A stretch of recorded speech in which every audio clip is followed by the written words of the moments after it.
Hey Don, Kelsey over here at Parkway Family Mazda.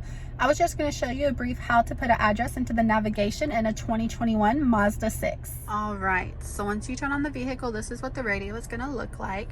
After that, you just hit the little S right there. It's going to take you to all that fun stuff. To zoom in and zoom out, you just click that and you can see all around you. To zoom in, look at the street names, you can do that.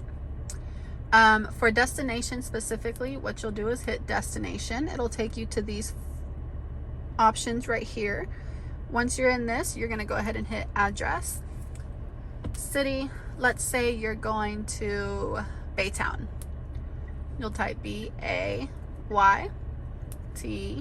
and then it'll just pop up right there.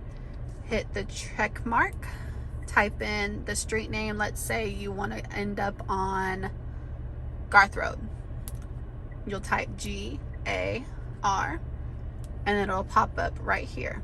After that, you just hit it, check mark it, and then it'll either say go, call, which you can't usually call a street obviously, or save. And so then you'll hit save and its location saved successfully. To get out of the navigation, all you do is hit the back button again, one more time, and then it will bring you back up to your options. All right, and that's how you insert an address into the 2021 Mazda 6. If you have any further questions, you can just go ahead and contact myself or the dealership. Have a great night.